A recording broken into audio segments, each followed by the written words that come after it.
take pictures of me around. As soon as I knew you were doing it, turn it back on. So I'm going to take the pictures. I can just favorite pictures of me. I don't know.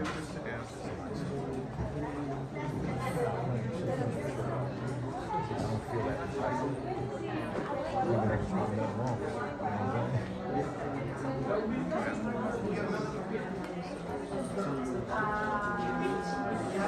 I used to be actually I found concerts, performances, interviews. So, you get invites to like album releases. You come sit, listen to the album with the artists, and you ask questions. So, people that get to ask the questions are the ones that ask the best questions. Right? So it's like, here, you don't want to open your mouth unless you're going to say something that's going to make everybody go, damn, that was a great question. Then they're going to keep inviting you back because they know you ask great questions. So then you put it down. Yeah, so it's like, some people be up there going, so tell me, how'd you get started? You're an artist, been around for 12 years and you're asking them how you got started. That's way too much. But those type of people, they're fighting for every, like every 30 minutes, somebody put their camera on my face. You know what I'm saying? That's when I have to be over the, you know what I mean? But these people feel so entitled that they don't know what they can't I don't like standing up in concerts because I'm like, that person behind me ain't gonna be able to see. I've been the same way for a long time. Even with the questions thing, I'm like, I'm just gonna keep it to myself unless I know for a fact it's nuanced enough to not be like, what the fuck are you talking about? But at the same time, perfect. That way they can be like, oh wow, you're picking up on the message here. You're not like, so tell me what informed this. So, 1 and 1 is 2? Do you like art? What inspired you to want to? Poverty. Did you love your mother? How was your household growing up? What is it like growing up in the projects? Did that affect you? Did it? I guarantee I'm hungrier than the motherfucker that live in the suburbs. I guarantee it. Literally.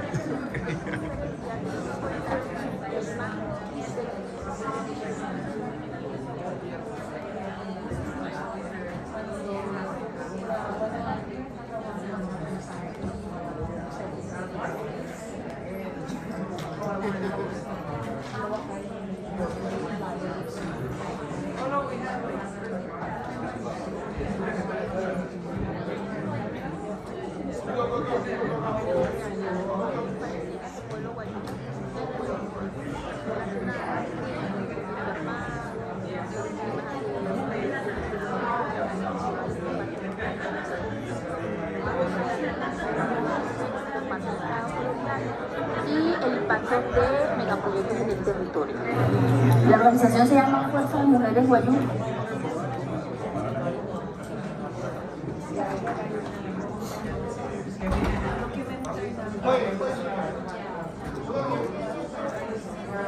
Consciente que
Good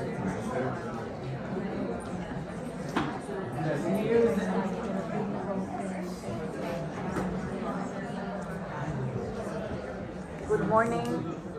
Good morning, everyone. I'm Joanne Pelling of the Indigenous Peoples Rights International. Welcome to this event. I just want to announce that our other panelists are on their way because we just concluded our event in the media zone, but they're on their way. So just to let you know.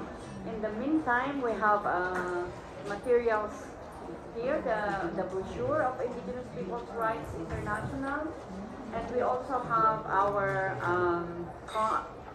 how do you call this one? Postcard on those who are interested to affiliate with Indigenous Peoples Rights International, and also a postcard on our Legal and Sanctuary Fund. That is a fund that supports Indigenous defenders who are at risk, both individuals and communities. For example, communities that are being repressed or are facing threats and harassments for defending their lands, or individuals that are facing arrests or threats. So we have that fund that is available to support indigenous rights defenders. So just want to mention that while we're waiting for my colleagues to arrive. Are you putting them? Where are our materials? It's in these. Yeah, so they're there, and also the one on the Legal and Sanctuary Fund is there.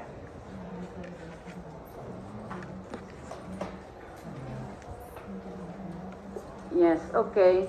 I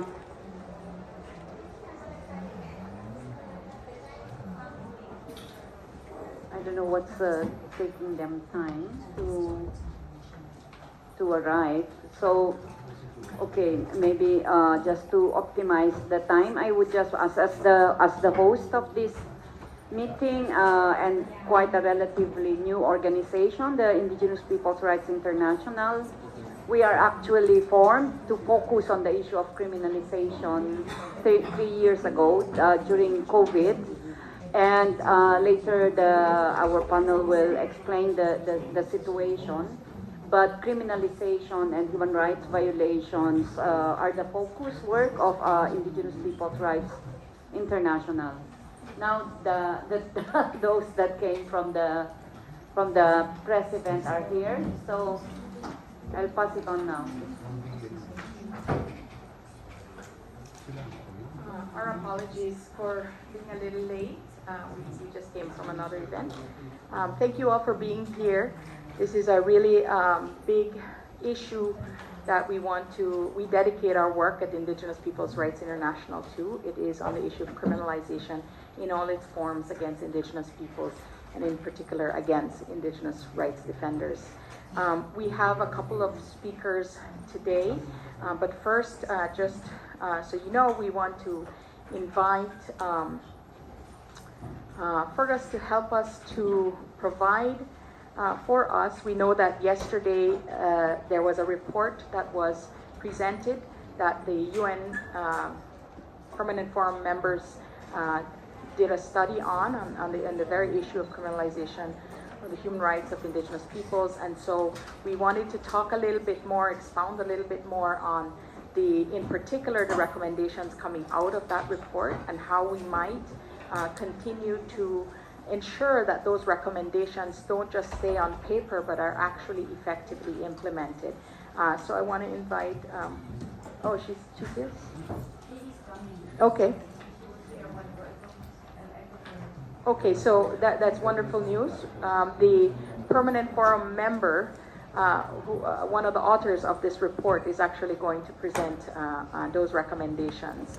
And then we're going to have a panel of testimonials from land rights defenders, Indigenous rights defenders who have themselves faced these grave issues of criminalization in their lands, on their territories. We have Janine with us, Yazi, from North America. A lot of times we think about the criminalization of indigenous peoples in developing countries, in third world countries, but it's also happening here in developed countries among our indigenous brothers and sisters in the global north. We will also have a speaker from Edward, if we find him. I know there's been a lot of things going on this week.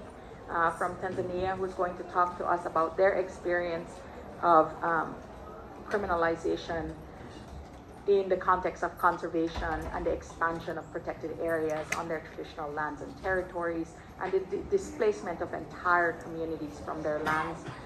We also have a sister from the Wayu community who has provided us with a video. Unfortunately, she couldn't be here, Evelyn Acosta. We're going to see a video from her, just sharing with us their experience, in particular the issues of criminalization related specifically to women and women defenders. Just as housekeeping, Spanish translation is on Channel 5, and I just wanted, before I give the floor to the first speaker, I wanted to just ask your permission and your consent, if it's okay to live stream. We have our communications people here who are live streaming. If I could get just a clap to give me consent. Thank you kindly. Thank you for that. And so I wanted to begin by, I know, Joan, you gave the opening already, but if you wanted to just do a brief set the context, and then we pass over to yeah.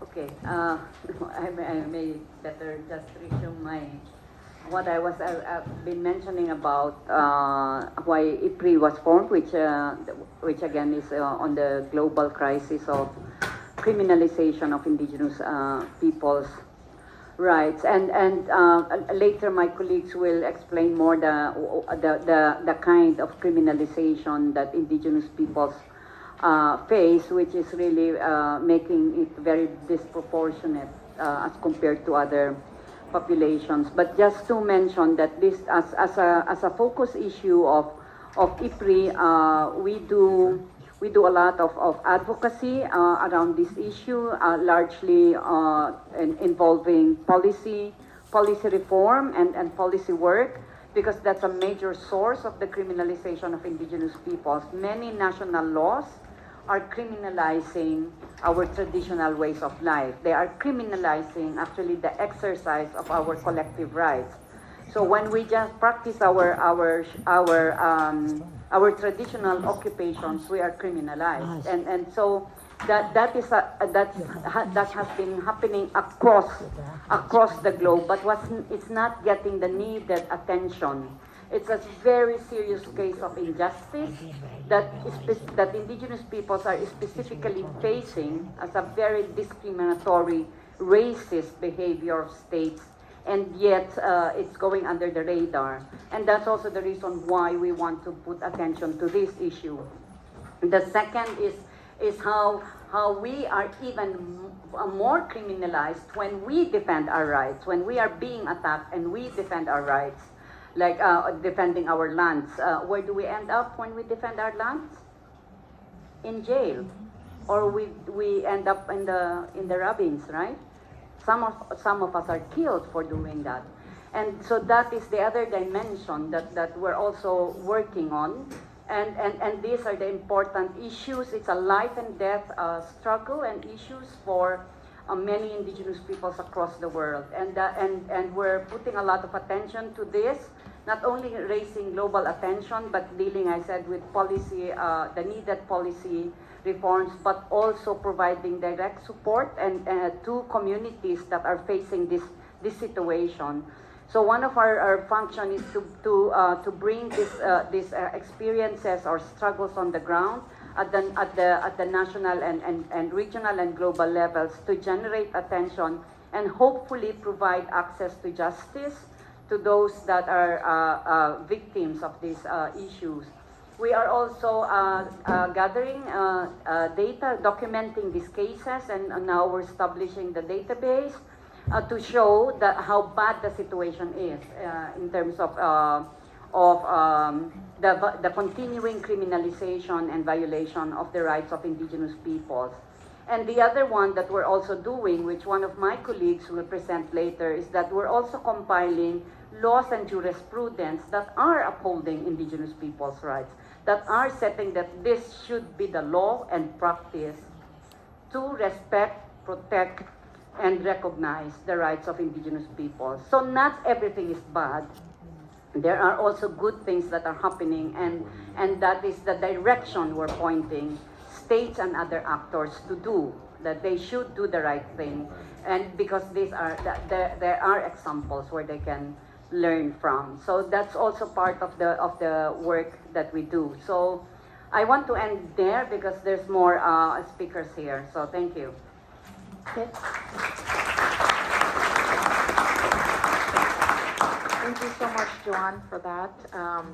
It's really important for us to continue to look for avenues and openings for us to really continue to raise the visibility on this really critical issue, but also to begin to propose as well solutions, because indigenous peoples themselves have to find ways in which we continue to defend our lives and our survival as we continue to uphold the rights of our people.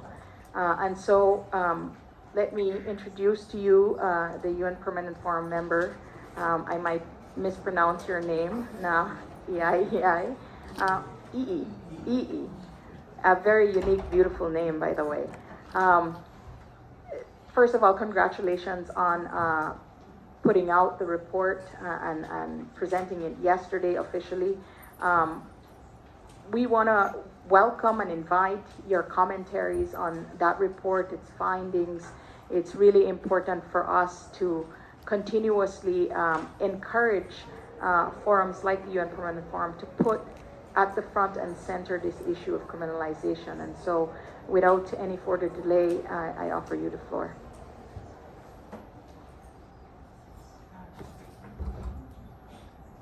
Okay. Hello? Yeah. For you all to remember my name, EE is EI, E for environment, and I for indigenous is the work I'm doing.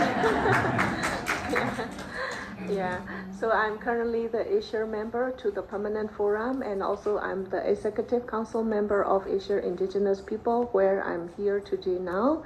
And together with me and another member of the forum, Mr. Rodrigo, we are asked to conduct a study focused on the issue of criminalization of indigenous people and our rights. And this built on the 2018 report by the former special reporter on the rights of indigenous people, who is sitting me beside here, Ms. Vicky, and she observed that the issue of criminalization of indigenous people is a global crisis, and she also highlighted that the contemporary form of racism concluded in 2019. Oh, another thing is the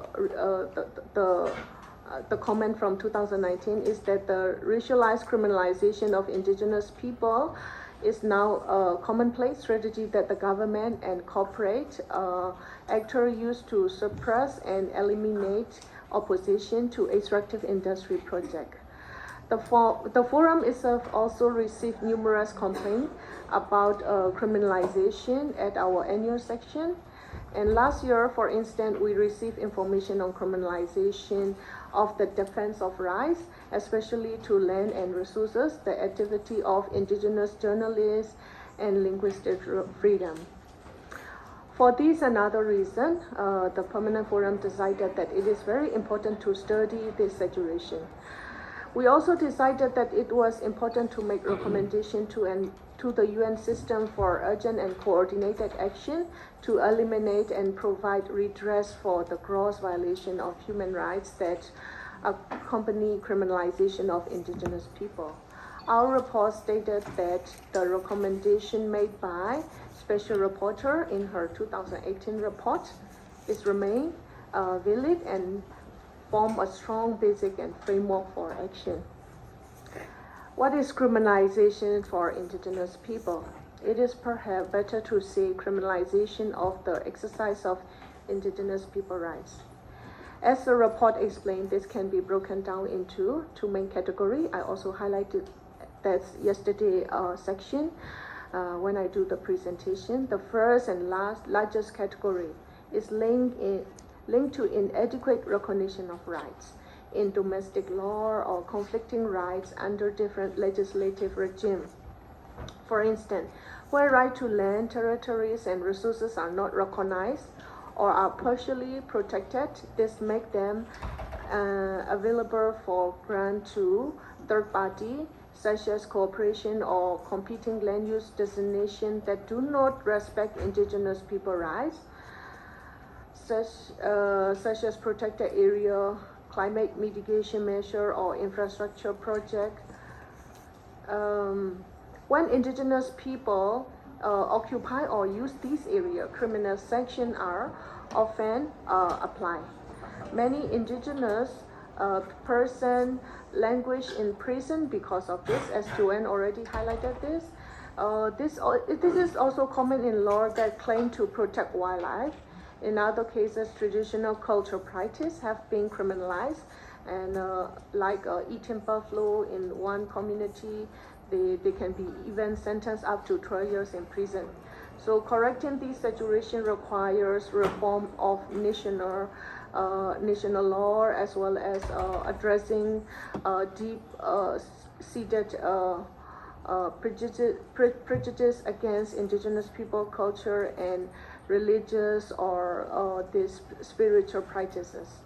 The second category is associated with the term criminalization. Is concerned the misuse of criminal law by state and non-state actors with aim to criminalize the work of indigenous people. For example, opposing government and private sector projects, as Joanne already mentioned, on protecting their land and trying to protecting their land, and it aims to stop or punish attempt to assert and defend indigenous people rights, or their protest action about violation of those rights. This includes the illegitimate use of national security, anti-terrorism, and sedition law against indigenous leaders. Criminal defamation law have also been misused in Latin America and Southeast Asia to prosecute indigenous human rights defenders. In this respect, it is important to understand that indigenous leaders are targeted as a strategy to suppress and silence the entire community. Therefore, many of these violations have effect on both individual and their community and collective rights, as well as individual rights. And yesterday also I highlight the number of targeted assassination, and the statistic is really horrifying, and mostly targeted to indigenous people as well. Our report observed that this situation may get significantly worse. Why?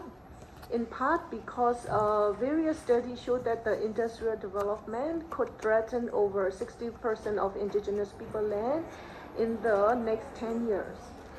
For example, a survey of 5,000 existing transition mineral projects found that 54% are located on or near indigenous people land, and the number is considerably higher for unmined deposits.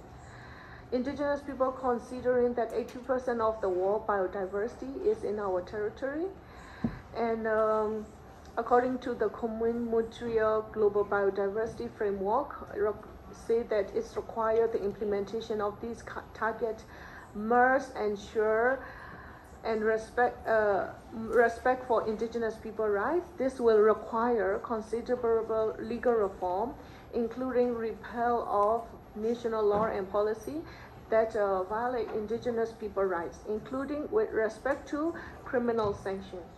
So far, almost all of the international financing is being directed toward protected area expansion, and almost none is devoted to securing indigenous people rights. Our report explained that some of the UN and regional human rights mechanisms have develop important jurisprudence concerning criminalization. However, it is also explained that more coordinated and systematic attention is required. We would hope, for instance, that the UN Committee Against Torture will continue and increase its attention to this issue, including as they relate to forced eviction of indigenous people due to the application of criminal trespass law. We also recommended that the Working Group on Business and Human Rights conduct a specific study on criminalization in the context of business operation, as this is a major problem. Indeed, we hope that all the UN human rights mechanism will pay more attention to criminalization of indigenous people and its consequences. In addition to urging various UN agency, program, and fund to take action, we also recommend that the National Action Plan to implement the UN Declaration on the Rights of Indigenous People must include attention to the issue of criminalization and corrective measure, including support for indigenous legal system to resolve matter internally. More generally, we specifically call on states to collaborate with indigenous people to undertake comprehensive review of national law to amend or revoke those laws that contradict international obligations pertaining to indigenous people. Last but not least, we believe that the permanent forum itself should follow up on this issue. So first, it should hold an expert group meeting on criminalization with recommending additional action that could be undertaken by the UN system. And the second one is we should commission a scoping study on intergenerational discrimination and harm that result from various forms of criminalization. This should include attention to the alarming and disproportionate rate of pressure, detention, and incarceration among indigenous people, women, and youth and children, particularly including the underlying causes. So in conclusion, I would encourage you all to read the report presented at this section and to work together with the forum and others to bring an end to the appalling practice of criminalizing the exercise of indigenous people rights.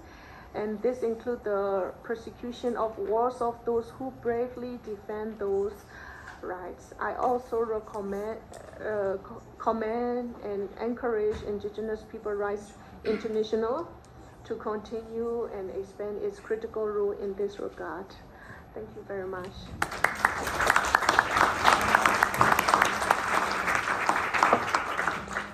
Thank you again for your dedication to continue to raise these concerns and really to highlight the recommendations of the report. And I think it is our duty and our obligation as Indigenous land defenders, human rights defenders, Indigenous leaders from around the world to hold accountable to these recommendations, because a lot of times we see it on paper, but we need to really transform that into the realities that we see on a daily basis in the places and parts of the world that we come from. I think it's very important that we recognize that we are not criminals for defending our rights. We are not criminals for standing against development that is unjust, including this now new wave of effort towards a just renewable energy. And we see already the risks. There are, of course, opportunities, but we also have to be aware of the risks of continued violations to Indigenous peoples on their lands and territories. And so, without further delay, I know we don't have a lot of time for the side event, but we do want to thank you for your report, and we are certainly going to continue to follow up on those recommendations. And I invite all of you again to read the report. It can be downloaded from the website of the UN Permanent Forum. It is now published there. Without further delay, I would like now for us to just turn our attention to the screen. We are going to screen a video testimonial of a sister from the Wayu community, Evelyn Acosta, who's going to share with us her own lived experience with the issue. Mi nombre es Evelyn Acosta Gutiérrez, soy una mujer indígena guayú al norte de Colombia, un territorio que limita con el Mar Caribe y con la República Bolivariana de Venezuela. Somos un pueblo que desde el reconocimiento de derechos indígenas somos un pueblo binacional, es decir, que tenemos territorio tanto el lado venezolano como colombiano, pero que desde el pueblo guayú hablamos de una sola nación. Sin embargo, pese a que hablamos de una sola nación, es diferente la realidad del pueblo guayú en Venezuela y en Colombia. Y parto de esa diferencia teniendo en cuenta el marco del conflicto armado colombiano y la victimización de las comunidades indígenas guayú por impactos de megaproyectos en el territorio. Hago parte de una organización de mujeres indígenas que le apostamos y tuvimos la reflexión de juntarnos mujeres con hombres, además guayú, para poder visibilizar la situación y realidades que padecemos el pueblo guayú en Colombia, relacionadas con el conflicto armado, con víctimas de los grupos legales e ilegales que participan en este conflicto y a la vez la no garantía de derechos por parte del Estado colombiano y el impacto de megaproyectos en el territorio. La organización se llama Fuerza de Mujeres Guayú, conscientes que las mujeres tenemos que sacar la fuerza para poder visibilizar y contar nuestra historia. Una historia que ha involucrado en la defensa de la madre tierra, el poder garantizar, el poder reconocer que es la primera mujer maltratada en el territorio, nuestra madre tierra. En ese sentido, en la defensa de nuestros derechos, en estas defensas del agua, en la defensa del madre tierra y del ambiente, hemos vivido en un país como Colombia la persecución, la señalización y la criminalización de nuestro trabajo. ¿Por qué? Porque no hemos atrevido a contar la historia desde nuestras propias vivencias. En este mundo hemos visibilizado, o en este recorrido de la Fuerza de Mujeres Guayú, hemos visibilizado muchas historias de mujeres que perdieron sus hijos, que fueron víctimas de falsos positivos, como llamamos en Colombia, la desaparición de algún miembro de la comunidad por parte de fuerza pública y que fue disfrazado como un guerrillero más en combate. También hemos sido y hemos apostado en la historia de Colombia a hablar de paz y construir una paz desde nuestra propia visión como mujer indígena.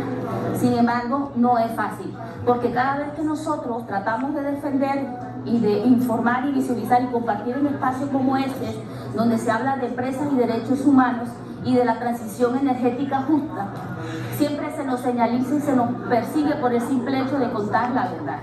En ese sentido, hemos sido señaladas desde diferentes frentes, desde diferentes posturas, como mujeres que estamos en contra del desarrollo empresarial que llega al territorio, que aún estamos visibilizando de que no garantizan derechos.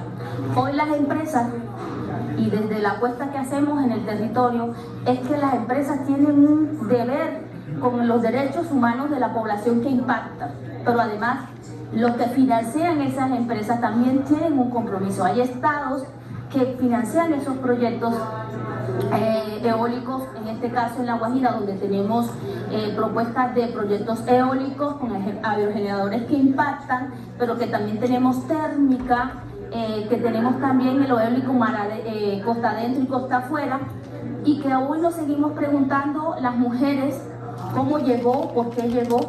Y creo que este espacio en el que estoy hoy ha sido fundamental en ese sentido, porque muchas mujeres en el territorio o muchos pueblos indígenas en general no conocen lo que se discute.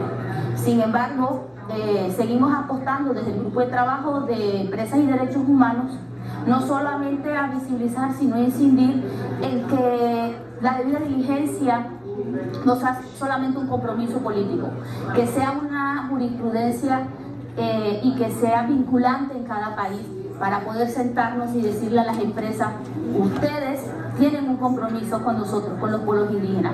Y más un país como Colombia, cuando ya se ha denunciado que las empresas han estado vinculadas en el conflicto armado colombiano con grupos paramilitares. Y en ese sentido hay que seguir visibilizando esta realidad. Hoy el tema es transición energética. hoy nos preocupa como mujeres guayú que sea un tema más de señalización y de criminalización en el territorio por decir que esto no es justo y que lo energético no es sinónimo de lo verde y de lo ecológico. Entonces, la invitación y el compromiso que nos hacemos como mujeres, en este caso del pueblo guayú, de Fuerza de Mujeres Guayú, es seguir incidiendo en espacios como este y seguir sentándonos, invitando a las empresas a decir el compromiso de ustedes es con los derechos humanos, con los derechos de los pueblos indígenas y en especial de las mujeres.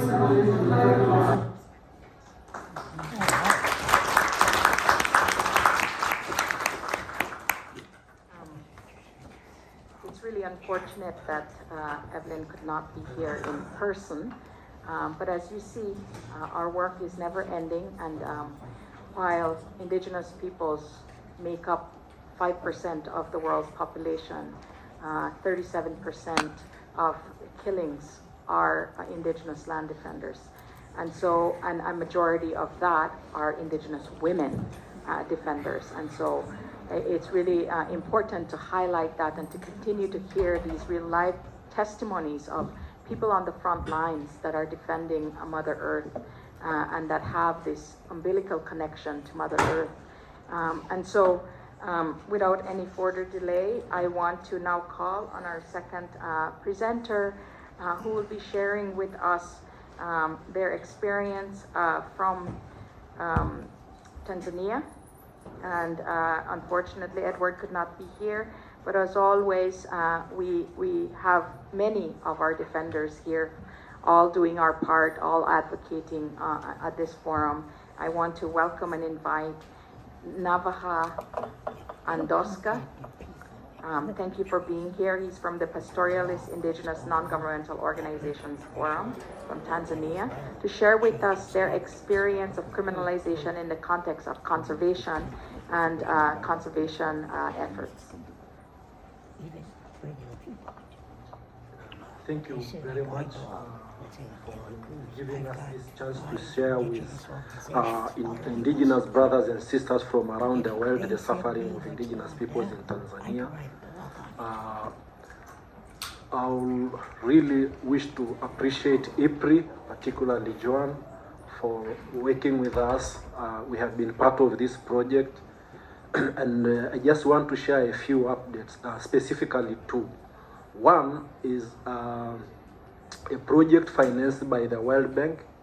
It is called the REGROW, which started in 2017. And this project is to the tune of 150 million US dollars, which by Tanzanian standards is serious money. And this project is meant to support tourism in the so-called southern tourism circuit of Tanzania.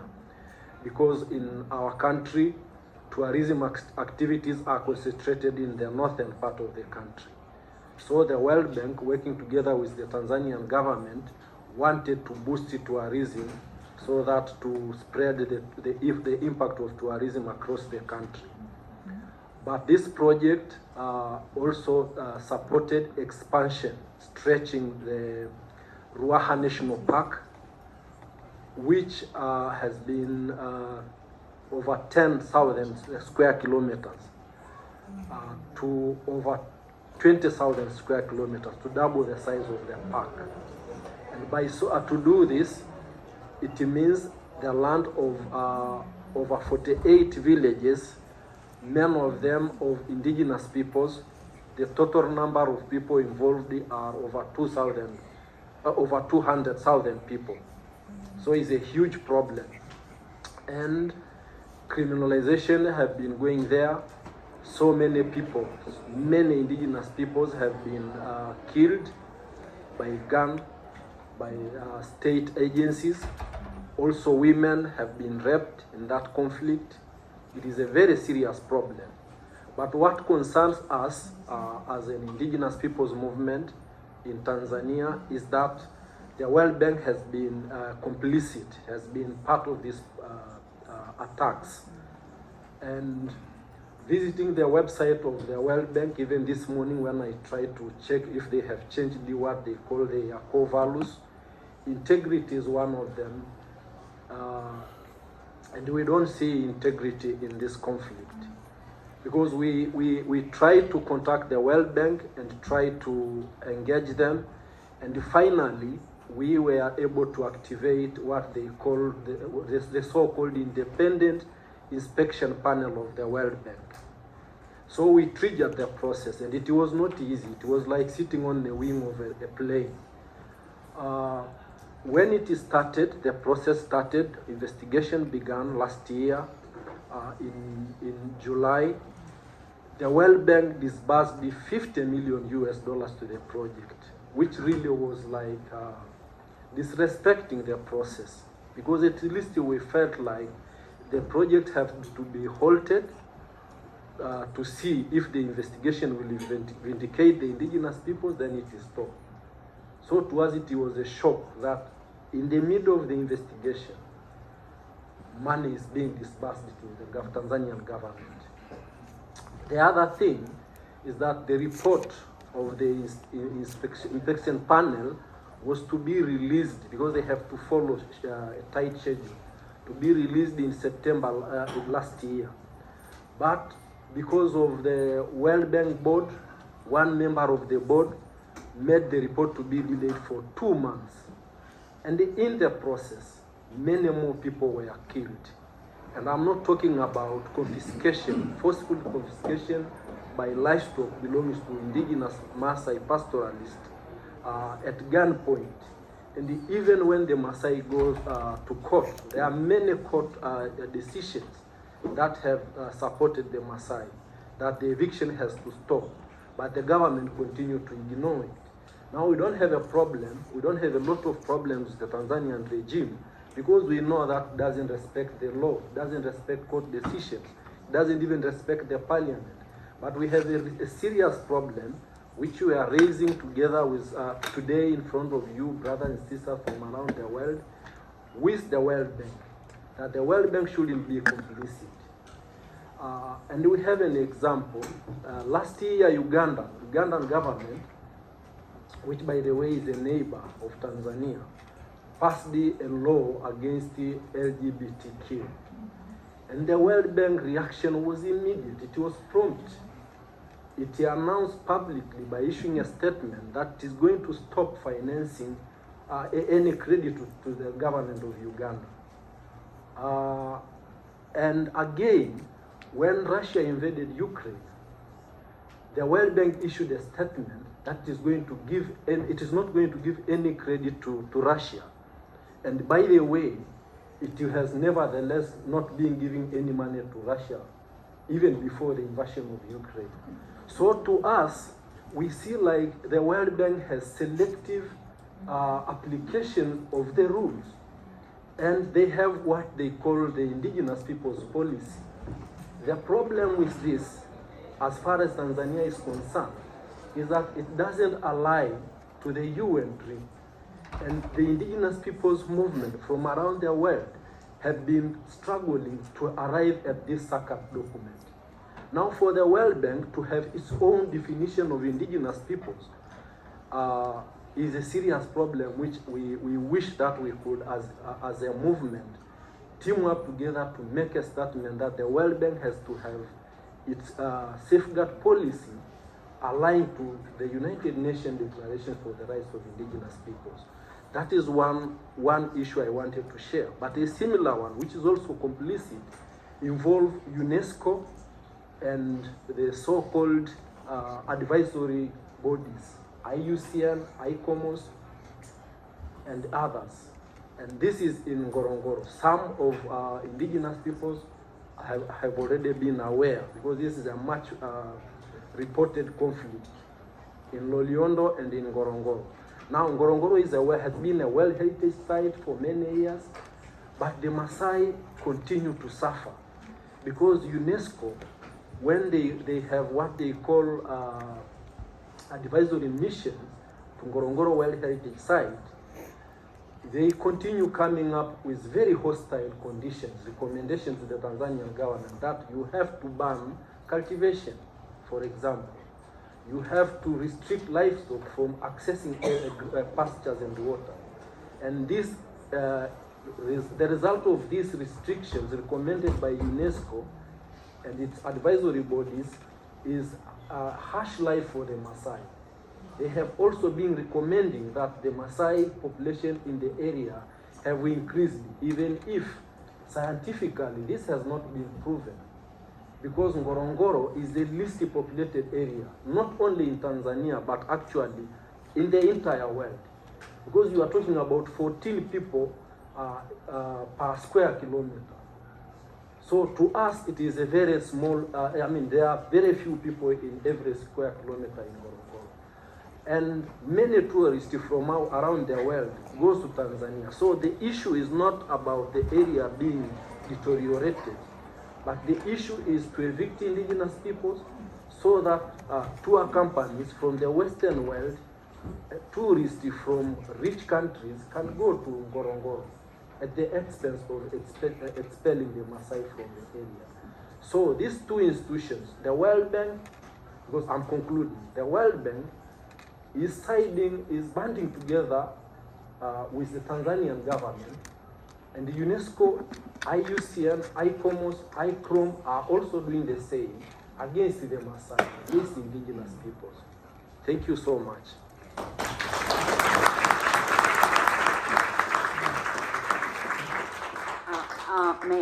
There are some security issues concerned here, so may I request our audience not to quote our speaker on what he has mentioned. Thank you.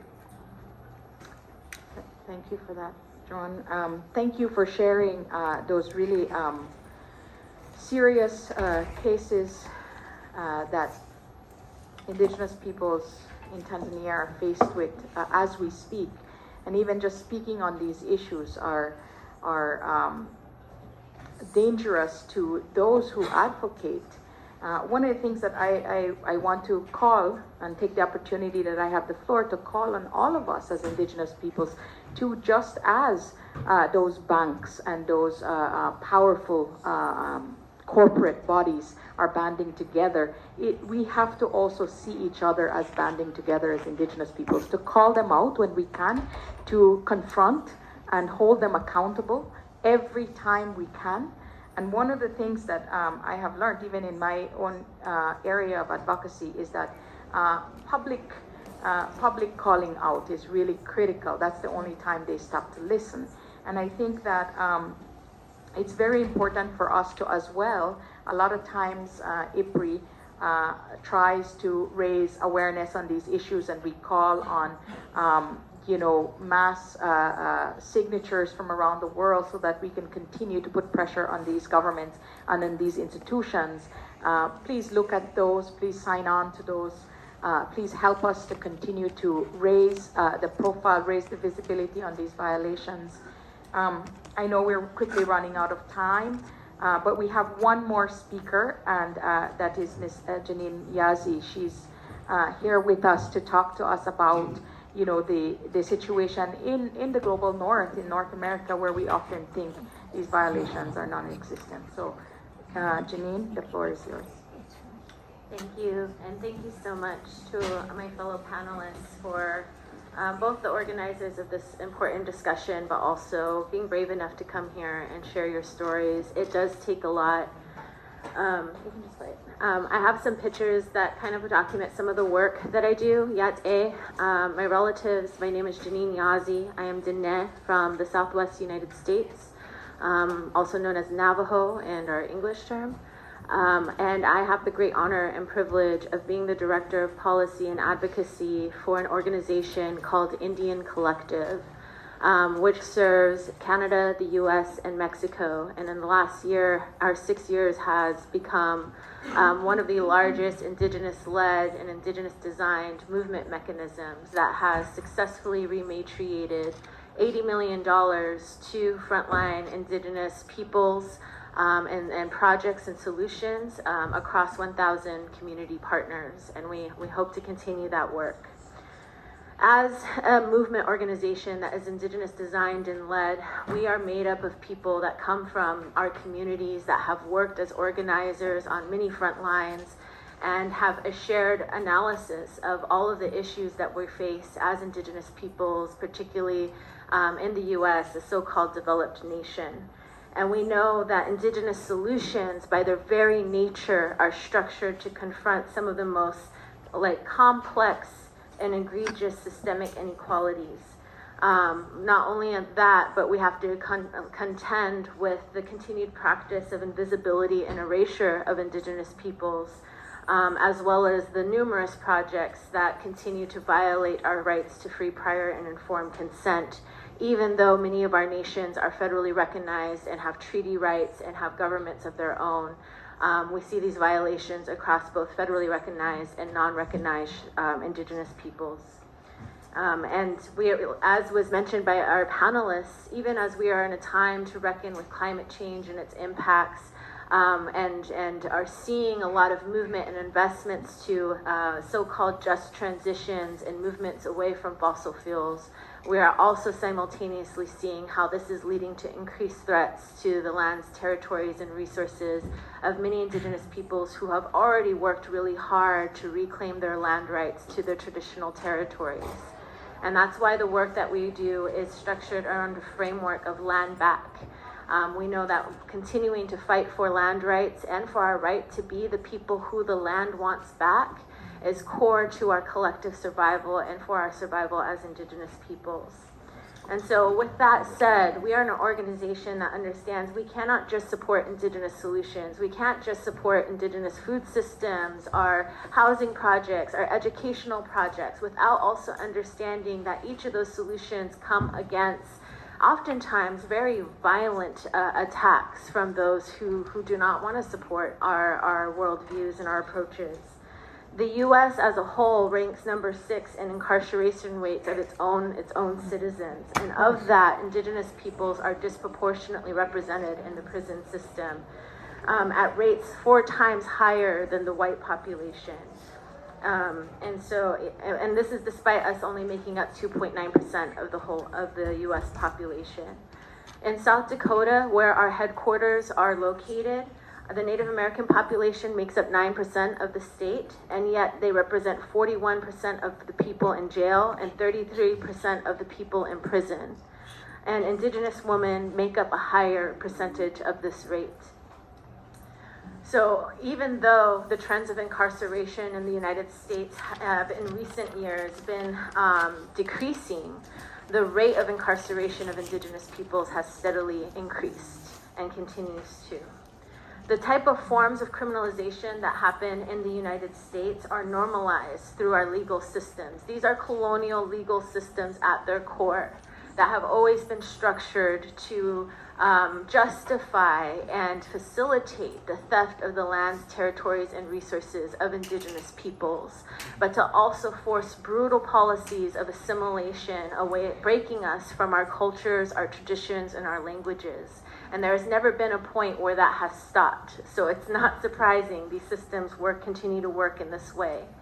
Right now, we are still advocating for the release of the longest held Indigenous prisoner in the United States, Leonard Peltier, our elder who is in his 49th year of incarceration, despite prosecutors, former judges, human rights defenders, everyone who has played a role in keeping him incarcerated, coming out and speaking out against the constitutional and civil rights violations that put him in there and continue to hold him in there.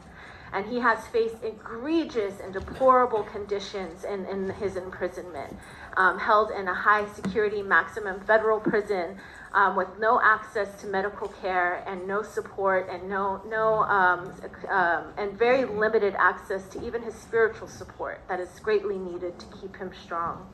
And so we are fighting very hard for his release, while at the same time, our water protectors, our organizers, many people in our organization, including our president and CEO, continue to face systemic threats and charges being put up against them, trumped up in order to harass and intimidate and keep us from doing the work that we do.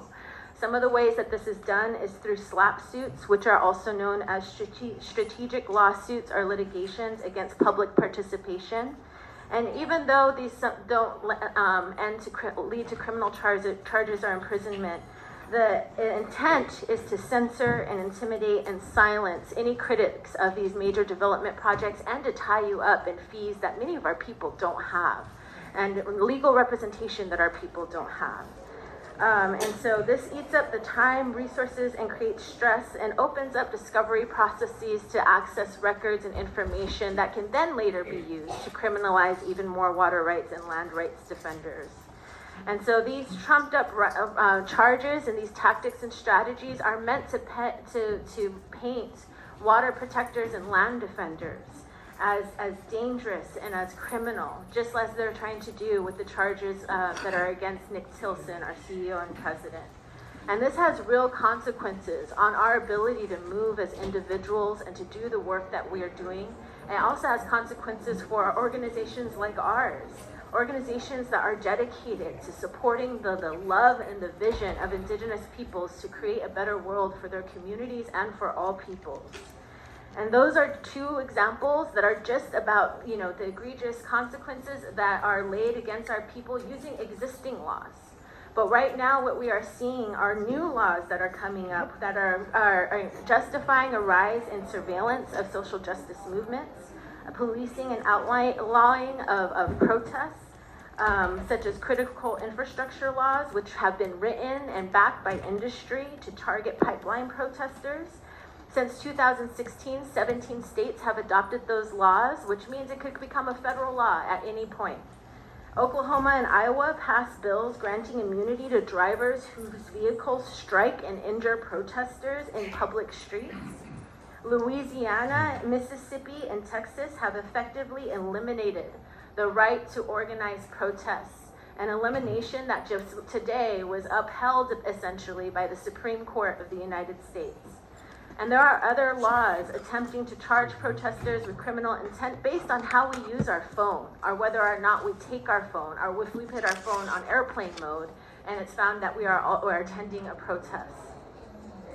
These conditions of heavily surveillance social justice movements and the rise of increasing militarized police and the use of security forces that are meant to protect corporations and private interests is on top of the continued practice of infiltrating Indigenous rights movements. And why? Why? There is not one example of an Indigenous-led protest that has led to violence. These movements are rooted in prayer and in ceremony and love of our peoples and our Mother Earth.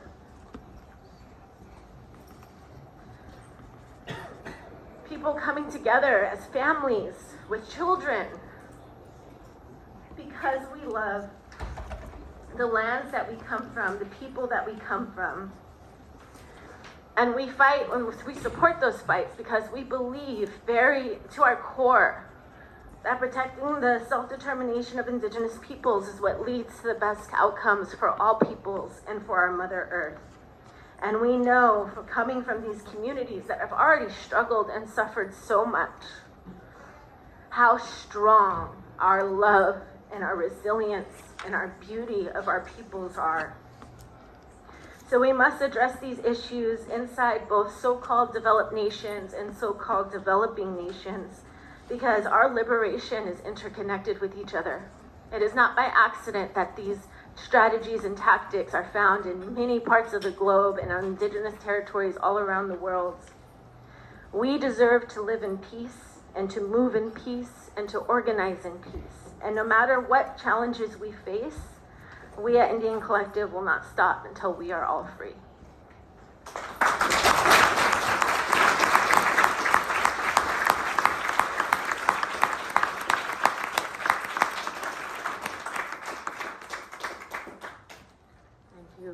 Thank you, Janine. Certainly very powerful testimonials from all our speakers around the world. And we don't ever have enough time as we continue to contend with these very, very enormous issues. I want to just keep a check on time. It's 12:23 right now. We are supposed to be wrapping up. And so we want to give the floor to The former Special Rapporteur for the Rights of Indigenous People, Ms. Vicky Talacorpus, been a long-standing defender of Indigenous people's rights. Herself has produced during her tenure a dedicated thematic report on the very issue of criminalization. And of course, we want to welcome your remarks to close us off and to close off this side event. Thank you very much. Thank you very much to the speakers. It's what you have shared is really very loud and clear, no, about the crisis of criminalization that Indigenous peoples face, and we have heard about how this happens and who are the main perpetrators. And of course, we can see that the main perpetrators are the states as well, and in collaboration with the corporations, and also sometimes with multilateral bodies like the World Bank or even other UN agencies, like was mentioned, UNESCO, for instance, no? And the reason why they are doing this is because they want to access the territories, the resources of Indigenous peoples, their lands. They want to expand their businesses, whether these are businesses related